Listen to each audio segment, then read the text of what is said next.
Santo é o nome do Senhor. Aleluia. Verdadeiramente o Senhor está neste lugar. Aquele que dirige a Ele a palavra nessa noite pode ter certeza que Ele está com os ouvidos abertos para ouvir. E a mão dele não está encolhida para que Ele não possa fazer e trabalhar. Aleluia. Se você veio neste lugar apenas para mais um culto, você errou. Porque hoje o Senhor está te dando a oportunidade de clamar perante a presença dEle. O poder do Senhor não diminuiu ao longo das eras. Ele é o mesmo, ontem, hoje e será eternamente. Aleluia. Aleluia. Vou pedir para que os irmãos abram as vossas Bíblias no livro de Colossenses. O tema da campanha é Jeremias 33, verso 3. Clama a mim e responder-te-ei, e anunciar-te-ei coisas grandes e firmes que não sabes. Aleluias. Irmão, o que isso tem a ver com Colossenses? Vamos chegar lá, se o Senhor permitir. Aleluias. Livro de Colossenses, capítulo de número 1. Nós vamos ler o versículo 13 ao 17. Quem encontrou diz amém? Amém. Amém. Diz assim a palavra do Senhor. Ele nos tirou da potestade das trevas. Aleluia. E nos transportou para o reino do Filho do seu amor, em quem temos a redenção pelo seu sangue, a saber, a remissão dos pecados, o qual é a imagem do Deus invisível, o primogênito de toda a criação, porque nele foram criadas todas as coisas que há nos céus e na terra, visíveis e invisíveis, sejam tronos, sejam dominações, sejam principados, sejam potestades, tudo foi criado por ele e para ele. E ele é antes de todas as coisas, e todas as coisas subsistem por ele. Capítulo 2, versículo 2 e 3 diz assim, para finalizar: para que os seus corações sejam consolados e estejam unidos em amor e enriquecidos da plenitude da inteligência, para conhecimento do mistério de Deus, Cristo, em quem estão escondidos todos os tesouros da sabedoria e da ciência. A igreja pode se assentar dando glória. Aleluia. Aleluia, Jesus.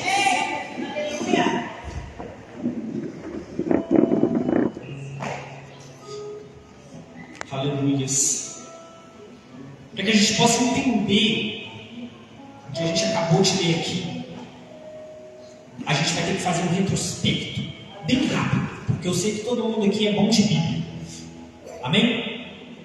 Deus vai criar o ser humano, a começar por Adão, e Ele vai colocar Adão no jardim, e Adão vai ser seduzido pelo pecado, vai sofrer a queda, e o que vem a seguir é o avanço do pecado e a destruição e a corrupção da humanidade. Isso vai se alastrar de uma forma tão rápida e tão feroz. Isso vai causar um sentimento de desgosto no coração do nosso Deus tão grande, um nojo do pecado, que o nosso Deus ele vai ter um pensamento de encerrar o projeto humanidade. Ele vai destruir aquilo que ele fez. Mas pela justiça de Deus e pelo amor que ele tem, no meio daquela geração corrupta, ele vai encontrar um homem que ele mesmo julgou ser justo de salvação, e esse homem era Noé. E através da salvação de Noé, a humanidade vai se reerguer. Porém, a mancha do pecado, a corrupção que adentrou por Adão vai continuar. Aleluias.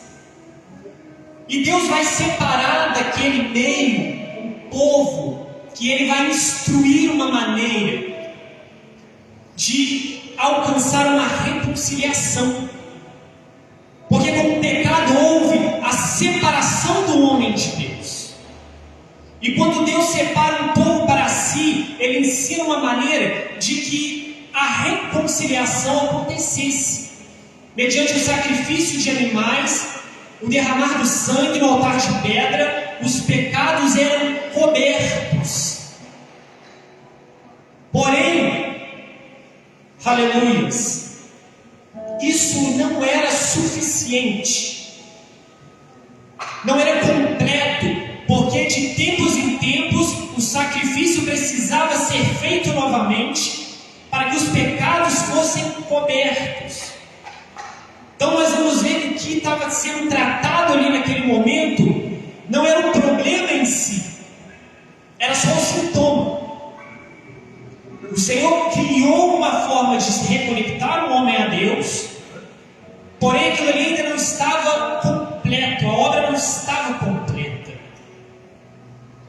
E aí é que a gente vai começar a entender o que está escrito aqui. Quando o homem vai olhar e ele vai buscar a conexão de Deus e uma forma dele poder quitar essa dívida, vem a pergunta: qual seria o pagamento apropriado para dar como restituição ao mal que foi feito, tendo em vista o grau de justiça e de santidade do ser ofendido? Porque muitas vezes a gente confunde Deus, porque a gente não conhece Ele, a gente acha que o nosso pecado é pequeno e que aquilo ali não vai afetar a nossa vida espiritual. Só que o nosso Deus, Ele é um Deus totalmente santo e totalmente justo. Como a missionária trouxe aqui muito bem colocado, Ele não age onde a coisa está errada, aonde a vida está torta, aonde tem coisa escondida, aonde tem posturas que a gente acha que não fere, mas ao Senhor está ferindo. Então precisa de um pagamento adequado. E Davi vai trazer, aleluias, no Salmo de número 49, versículo 8, a resposta para essa pergunta. Está escrito assim: pois a redenção da sua alma é caríssima, e seus recursos se esgotariam antes. Meu Deus. Davi vai trazer o entendimento que o ser humano por si mesmo não tem com que pagar a Deus, para restituir a Ele o mal que lhe foi feito, para, através de nós, criarmos uma conexão profunda com Deus.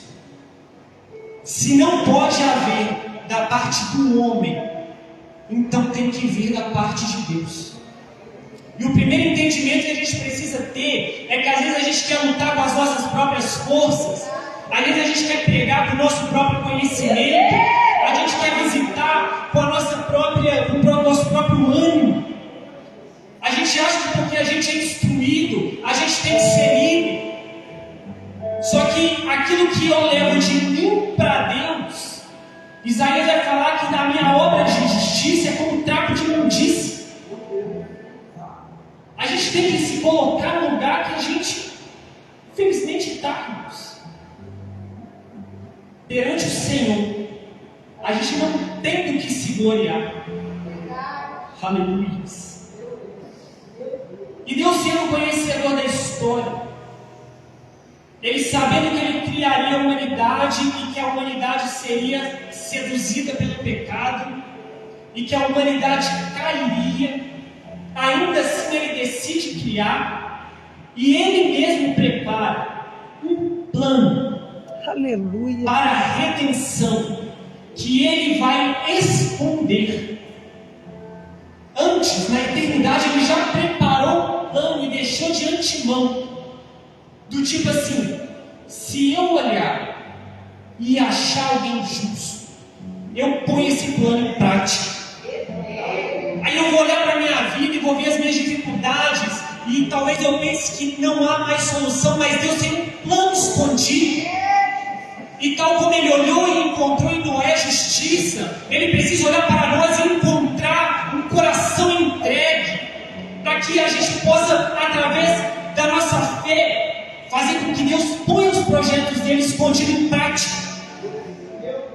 A gente precisa oferecer ao Senhor o nosso melhor e nos rendermos a Ele, para que Ele sinta a vontade de pôr em prática, porque ninguém convence a Deus, Ele a si mesmo convence. Talvez Ele olhou e pensou, não, isso aqui não dá mais, mas Ele olhou o Deus triuno que é, e falou, não, vamos pôr em prática,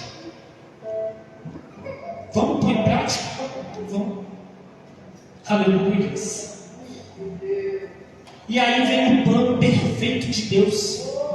Aleluia! Aonde a gente leu aqui que Ele nos tirou da potestade das trevas e nos transportou para o reino do Filho do seu amor, em quem temos redenção pelo seu sangue, a saber, a remissão dos pecados. O plano perfeito de Deus era Jesus Cristo. Aleluia! A face visível de Deus, do Deus invisível, aquele que era o unigênito do Pai, aquele que era o Cordeiro morto desde a fundação do mundo, o plano oculto de Deus para trazer redenção, era Ele se entregando, porque o ser humano não podia fazer, Ele decidiu fazer por nós mesmos, dando o exemplo de que Ele faz o que Ele quer, de que a glória é toda dele, porque no momento que o Senhor faz por mim, eu não tenho como me gloriar, meu coração é diminuído, o meu ser é diminuído, porque eu alcancei sim, mas não foi por minha força. Acho que na igreja de hoje falta a gente entender que é apenas nos pés do Senhor que a gente consegue verdadeiras vitórias, não vitórias apenas no âmbito físico, mas vitórias em âmbito espiritual. Porque às vezes a gente clama e a gente não vê o céu se abrindo, e a gente não vê as paredes tremendo, a gente acha que as coisas não estão acontecendo. Só que a gente vai lembrar que Daniel orou, e orou, e orou, e jejuou, e jejuou, e jejuou, sem ver aparentemente a transformação acontecendo. Aleluia. E aí a gente entra no tema da campanha. Se Jesus já veio e já restaurou os laços entre o homem e Deus, e Ele se tornou o sumo sacerdote perfeito, e eu vou te explicar por que é perfeito. Porque Ele sendo Deus, Ele me conhece, mas Ele sendo homem, Ele me entende. Ele sendo homem, Ele experimentou o sono, Ele experimentou a fome, Ele experimentou o desejo, Ele experimentou olhar para o outro e ver que o outro tinha e Ele não tinha. Ele experimentou ter que trabalhar enquanto Ele via gente muito rica desperdiçando dinheiro. Ele experimentou a injustiça do homem, Ele experimentou o desprezo, coisas que não estão longe de uma vida cristã. A gente vive tudo isso, talvez uns mais, outros menos, dependendo da vida de cada um, mas todo mundo vai passar por isso. Ele experimentou a perda. Aleluia. Ele se tornou um elo que une Deus aos homens, e Ele ouve a nossa oração, e Ele recebe de uma maneira diferente. E aí, quando eu venho para o tema da campanha, que é clama a mim e responder-te-ei, eu vou me lembrar agora que, sendo retirado das potestades das trevas, eu estou diante do Deus vivo, redimido, restaurado, comprado por um sangue precioso. Agora eu posso dobrar o meu joelho e saber que aonde eu deixo a minha oração, ela não fica desperdiçada. Agora a minha oração, ela chega, ela tem endereço certo. O novo tempo de Daniel, a oração parava no céu, agora ela sobe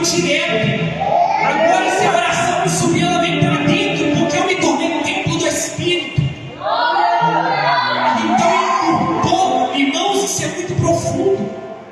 Às vezes a gente olha para o irmão e acha que dali vai vir a resposta pode vir daqui. Meu Deus. A gente às vezes olha para o lugar errado. Aleluia. E eu vou lembrar de 3 clamores.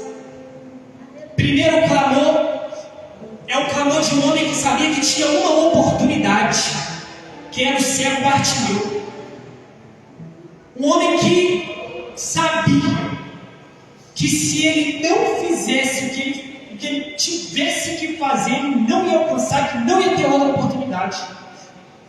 E o clamor dele é em alto e bom som. Quem é que concorda? Aleluia. E ele alcança a vitória com um clamor em alto e bom som. Só que eu vou também lembrar do clamor, que é um clamor silencioso, um clamor da alma. Aleluia. Que é o clamor de Zaqueu. Zaqueu não gritou, Zaqueu não esperneou, Zaqueu, ele se adiantou. O clamor da alma de Zaqueu fez com que ele desejasse, ansiasse a presença do Mestre. Aleluia. E ele fez o que ninguém pensou em fazer, que é antecipar os caminhos do Senhor para interceptar Ele. Muitas das vezes a gente quer correr atrás do Senhor, porque a gente vai em sopro de doutrina. Está tendo revelação para lá, vai todo mundo para lá. Está tendo fogo para cá, vai todo mundo para cá. A gente fica correndo atrás, ao invés de parar e medir com olhos espirituais e antecipar. Aleluia. E o último clamor é o clamor de Ana, que não pode faltar. O clamor de alguém que viveu a experiência da limitação por parte de Deus.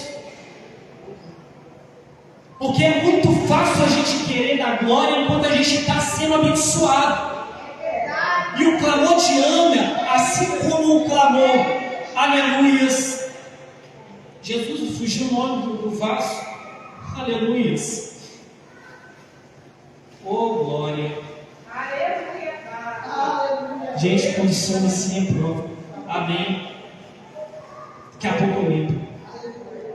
O clamor de Ana, ele é um clamor de alguém que experimentou a limitação e de que dela mesma não tinha o que fazer, porque ela clamava para aquele que a limitava.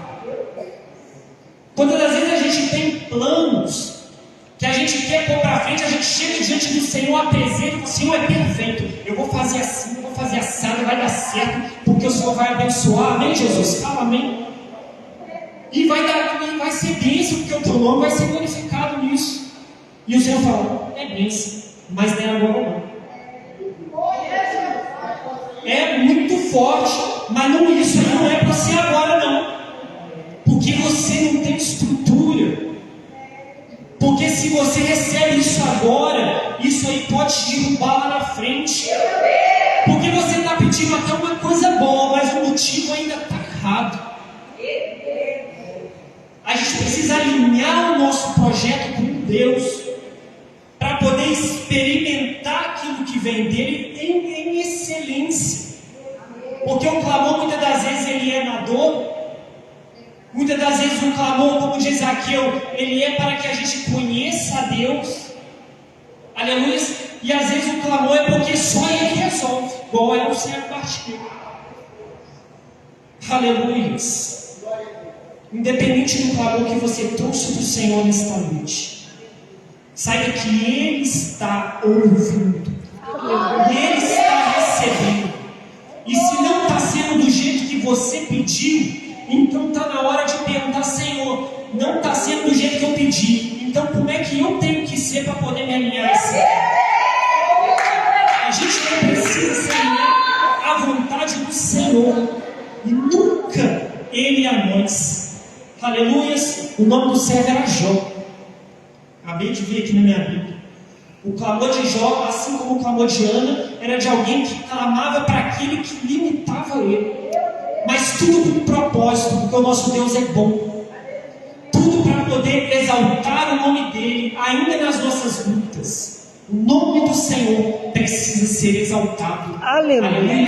Quero agradecer a minha maravilhosa oportunidade de passar para missionária ao trabalho em nome de Jesus.